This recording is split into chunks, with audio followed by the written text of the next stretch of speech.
so glad that all of you got here, and I certainly hope that many of our colleagues will get here before the end of today. Really sorry about the snow. It's not why I moved here, but hey, what are you going to do? There's really so much about this city that I'd like you to know. We truly are Music City, USA, as most of you already know. But it's not just country music. If you follow pop and rock music, you know that we're home to Jack White, Kings of Leon, Paramore, Sheryl Crow, Kev Moe, and many, many more great artists. Country, gospel, pop, rock, the blues, they're all here, some of the finest musicians really in the world. But Nashville is also home to classical music, with the Nashville Symphony performing at our world-class Skirmahorn Symphony Center. It's right in downtown Nashville, just about a mile and a half right down the road. And also the Nashville Opera, which draws sellout crowds to its really innovative productions. It's no wonder that noted urban studies theorist Richard Florida, the man who defines the creative class, has declared Nashville the Silicon Valley of the music industry. So yes, Nashville is Music City, but it's so much more. We're a creative city, and each day more and more creative people come to Nashville.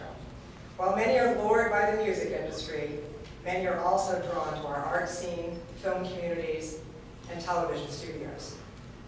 We have an internationally recognized art museum in the Frisch Center, great Impressionist exhibit right now, by the way, and several exciting art galleries. And I think Pat Harrison has found all of those galleries. She's a real art fan. We have the longest running film festival in the South, and we have many talented filmmakers and production companies, which makes my life very exciting. The new film Country Strong, starring Gwyneth Paltrow, was filmed right here in Nashville. We have state-of-the-art television studios and sound stages where national productions are being shot. Designers, lighting technicians, videographers, directors, stylists, actors, you name an area of the creative economy, and it's all happening right here in this city. While Nashville's creative community has thrived, we've also become a growing international city. Most of the world knows us as Music City, but Kurds throughout the world know that we have the largest Kurdish community in the United States. We also have a significant Somali, Bhutanese, and Hispanic population. We've been in an Iraqi polling site, and most recently the site for Sudanese elections. There are 95 languages are currently spoken in our public schools. It's this last change in the city that our Next Door Neighbors series and project is focused on. And you'll see that in today's session and in a much longer session on Thursday. Just as the city has changed, so has the project. It's continually informed by the communities we profile and engage with and the general community that we serve. And we are very excited to share this project with you. The Nashville you see today is not only different from the city it was 12 years ago when I arrived here from Massachusetts, a very, very long way away. It was especially different from what it looked like 8 months ago, when historic floods created one of the most expensive weather-related disasters in United States history. The Symphony Center, right down the street, just reopened on New Year's Eve with a fabulous concert. The Grand Ole Opry took 6 months to reopen. Much of downtown, less than 2 miles from here, along with many urban communities and outlying areas of the city, were simply underwater. It's really impossible for you to imagine what it was like. I actually flew in the next day and I could see it all from the air, and it was shocking. I'll never forget that sight. And while there's still work to be done, Nashville came together, and more importantly, kept it together. The leadership of our mayor, recently named the Tennessean of the Year, had much to do with that level-headed approach to dealing with the crisis. Mayor Carl Dean was on the scene immediately, practicing what we needed most, leadership. From the top, we knew to be calm, we knew we were in competent hands, and that if we worked together, we could get through this. And we did, and we came all. He's a friend and a supporter of the work we do in public television, and it's my great honor to introduce him to you, the Mayor of Nashville, Carl Lee.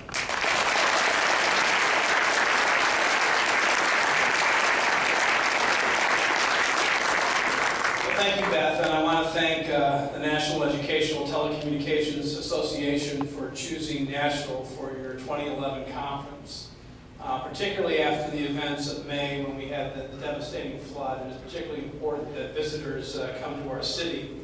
And we are virtually back to normal. We still have some folks who aren't back in their homes, but the last really big milestone in terms of a large public building, other than one mall, was a symphony that on New Year's Eve, Isaac Perlman performed there, a wonderful concert. And if you go downtown, everything you're going to see is the way it was before. We covered downtown incredibly fast. But we are really, really happy that you are here, and we appreciate our visitors more than ever. And I really want to say that, this is really from the bottom of my heart, that while you're here in Nashville, I hope you spend a lot of money. This is not the time to not get dessert or get that additional beer tonight. I can give you a couple recommendations. You've got some really good ones so far. And first, let me mention the honky tonks downtown. You heard about the establishment on 2nd Avenue, the Wild Horse Saloon. That is part of the Gaylord Opryland Hotel. It's a beautiful, huge place. Line dancing takes place there.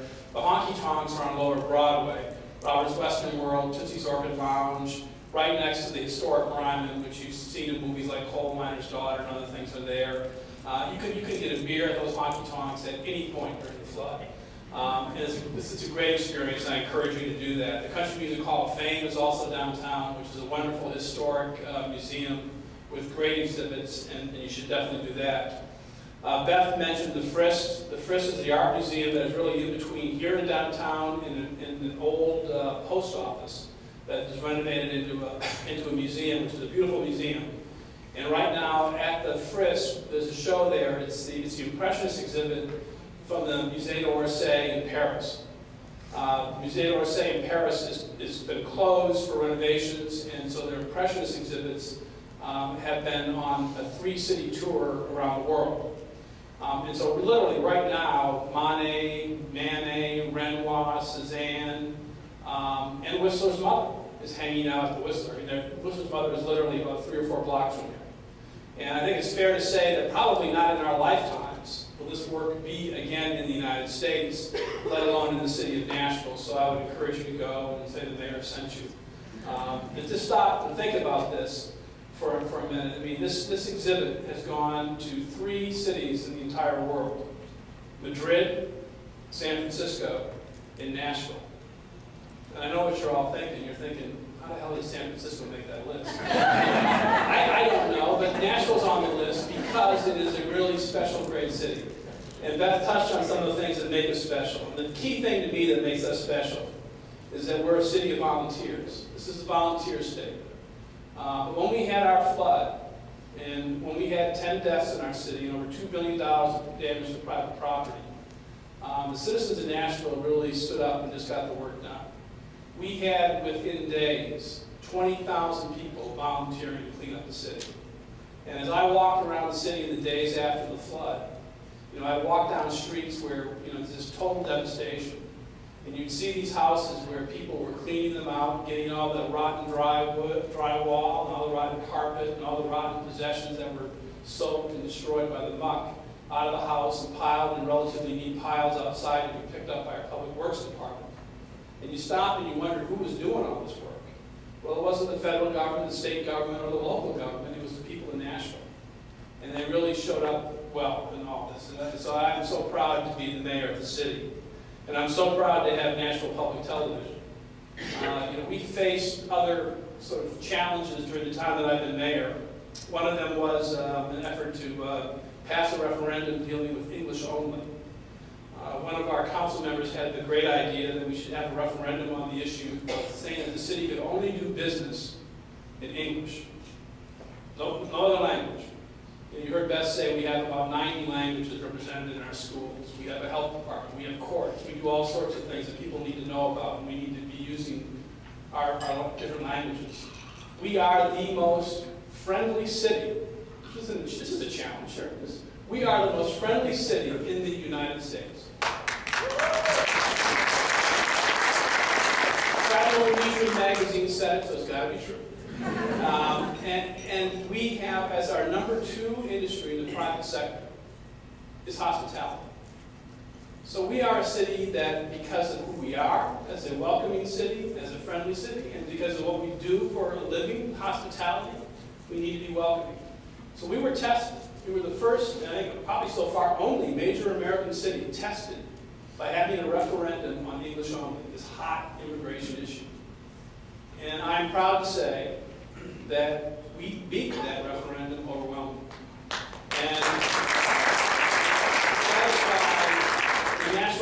National Public Television does their Next Door Neighbors series, which looks at the status of the city as the place for refugees and immigrants, that we're proud of.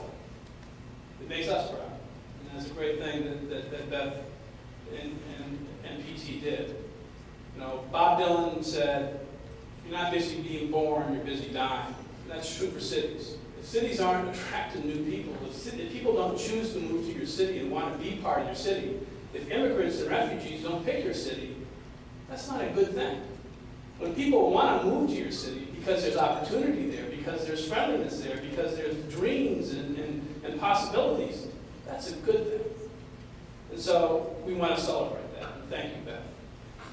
You also have done great work with the Children's Health Crisis Series, which looks at premature birth, mental health, and childhood obesity issues. You know, one of the things in the South we have, we're friendly, but we eat well, too well, is we always rank low on those things looking at childhood obesity. And we also don't do as well as we need to be doing in terms of prenatal care. And NPT has stepped up and done an excellent job with a series that looks at those issues here in Nashville. So let me again say thank you to you all for being in Nashville. Thank you for what you do in your daily jobs that is so important to every part of this country. You are a voice of reason, a voice of knowledge, a voice of compassion, and that is appreciated more now than ever. And so have a great time in Nashville. And remember, just enjoy yourself. Don't hold back. Just have a good time. Thank you.